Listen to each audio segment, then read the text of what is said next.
Assalamualaikum warahmatullahi wabarakatuh.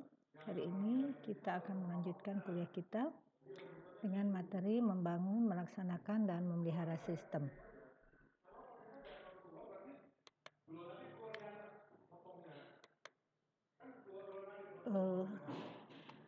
Pada materi yang lalu kita sudah membahas bagaimana merencanakan untuk pengembangan sistem.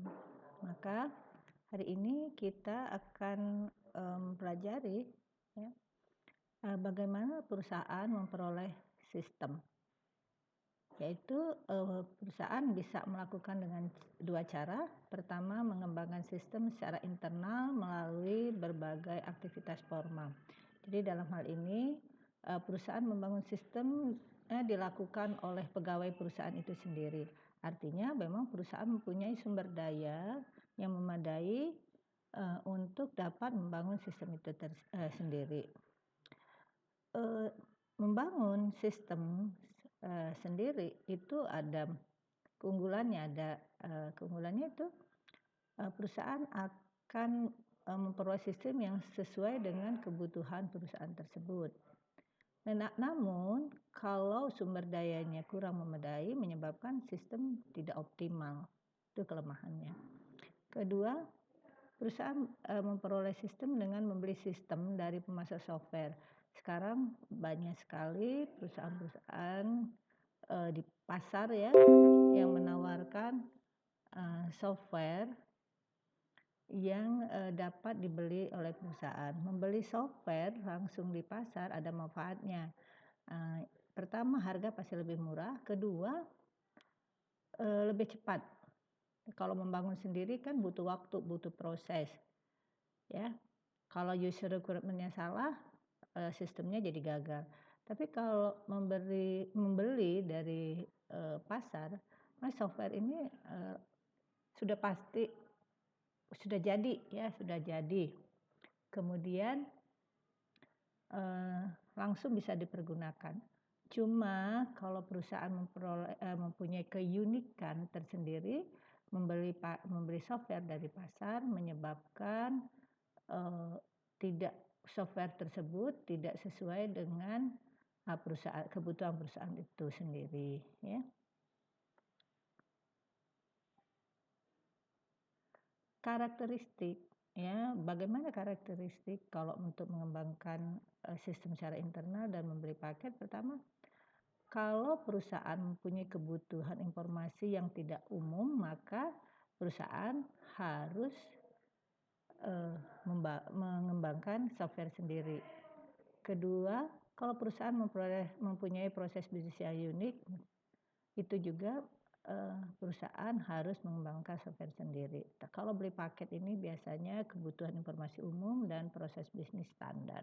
Tadi udah Ibu jelaskan ya.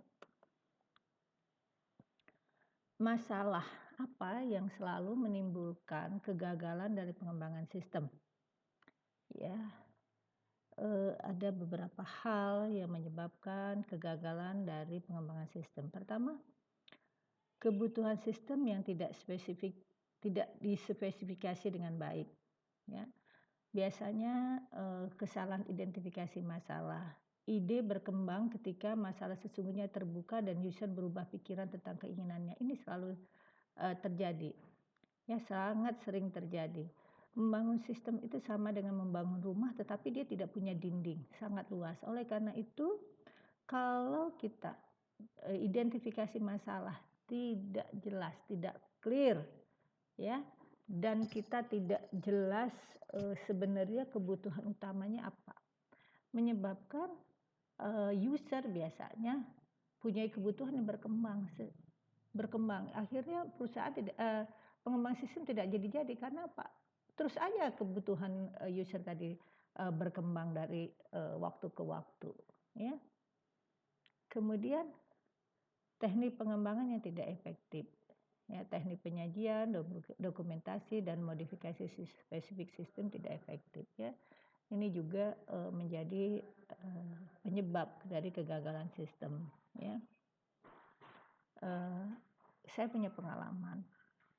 Ketika perusahaan mengembangkan sistem, dimulai dari sistem keuangan. ya, dimulai dari kantor cabang. Padahal perusahaan yang melakukan konsolidasi adalah head office-nya. Ketika pengembangan sistem dilakukan dari kantor cabang, head office-nya terakhir menyebabkan informasi yang dihasilkan kantor cabang tidak sesuai dengan kebutuhan informasi yang dibutuhkan oleh head office, sehingga sistem tersebut tidak jalan. Itu pengalaman saya, ya. Terus kurangnya keterlibatan pengguna dalam pengembangan sistem. Jadi kalau tadi di atas saya katakan bahwa salah satu masalah yang menimbulkan kegagalan sistem adalah berkembangnya ide atau user berubah pikiran tentang keinginannya, tetapi sebaliknya user ini juga merupakan suatu poin yang penting. Karena sebaik apapun yang sistem dibuat, kalau usernya tidak merasa tidak membutuhkan sistem itu atau tidak sesuai dengan keinginan user, maka sistem itu tersebut tidak akan jadi, tidak akan bermanfaat secara optimal. Oleh karena itu dari awal pengembangan sistem harus melibatkan user, ya.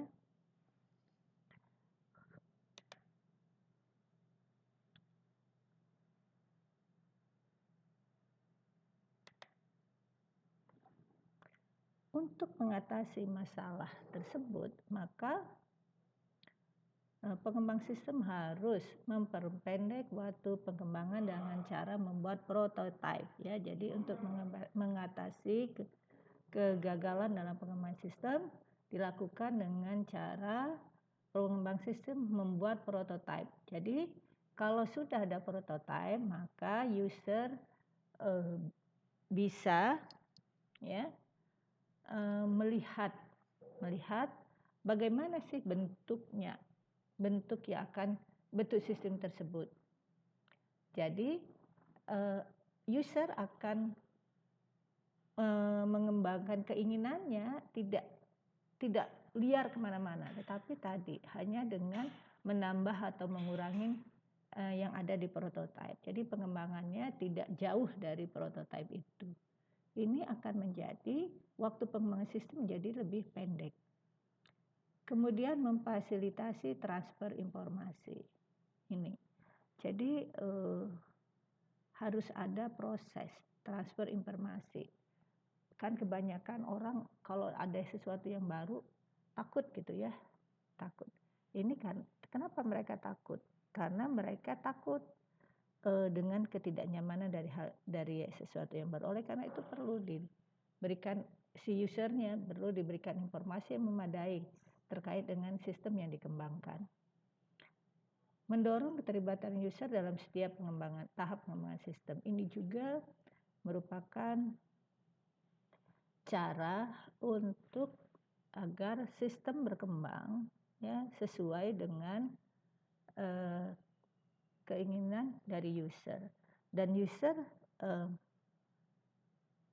sudah tahu bagaimana sistem yang baru yang akan dibangun, ya. Kemudian meningkatkan kualitas sistem. Ada beberapa alat untuk meningkatkan pengembangan sistem. Pertama tadi membuat prototype.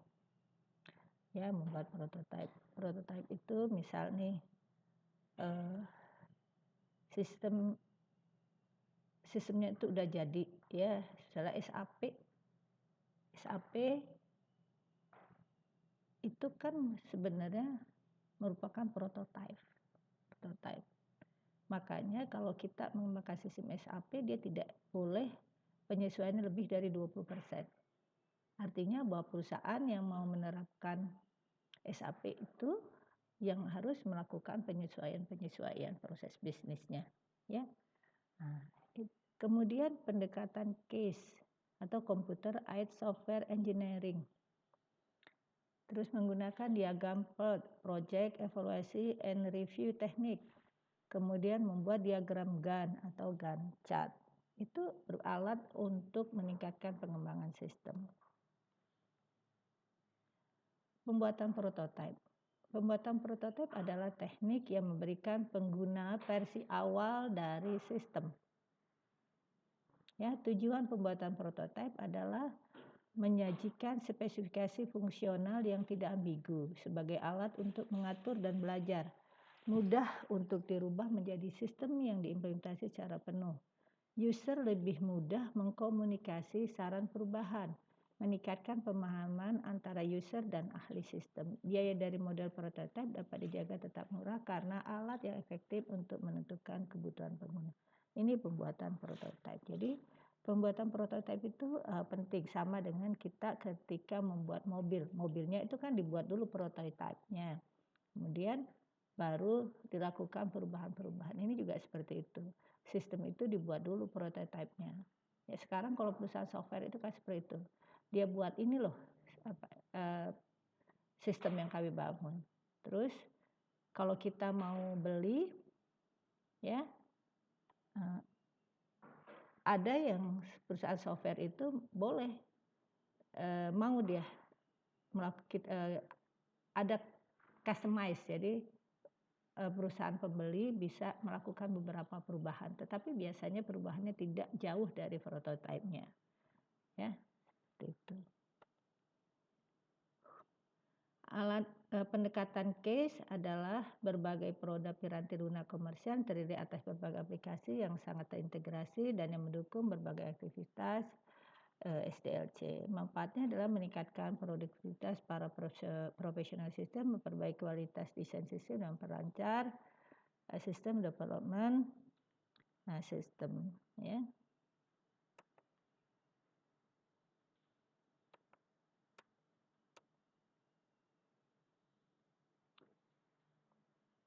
Tujuan utama pembentukan sistem adalah mendesain dan mengembangkan piranti lunak yang siap untuk diuji dan disediakan bagi user. Ini dari tujuan utama pembentukan dari sistem, ya. Pertama itu mendesain dan mengembangkan piranti lunak yang siap untuk diuji dan disediakan bagi user. Tahapan pembentukan meliputi pertama pemodelan sistem, kemudian pemrograman aplikasi, dan terakhir adalah pengujian aplikasi.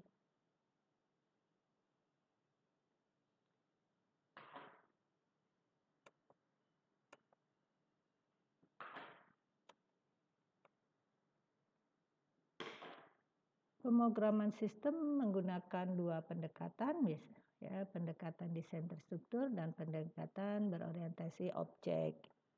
Ini silakan kalian bisa pelajarin di dalam handout-nya. Di mana peran dari akuntansi? Akuntan, ya, perannya adalah karena sistem akuntansi keuangan itu akuntan itu berfungsi sebagai user, berfungsi sebagai konsultan, maka akuntansi berperan menjadi memberi masukan terhadap output yang dihasilkan oleh sistem tersebut, ya. Yang tahu bagaimana laporan keuangan itu, bentuk laporan keuangan, format laporan keuangan itu adalah akuntansi, bagian adalah akuntan. Maka bagian akuntan memberi masukan kepada pengembang sistem bagaimana output yang harus dihasilkan di dalam sistem informasi akuntansi, ya.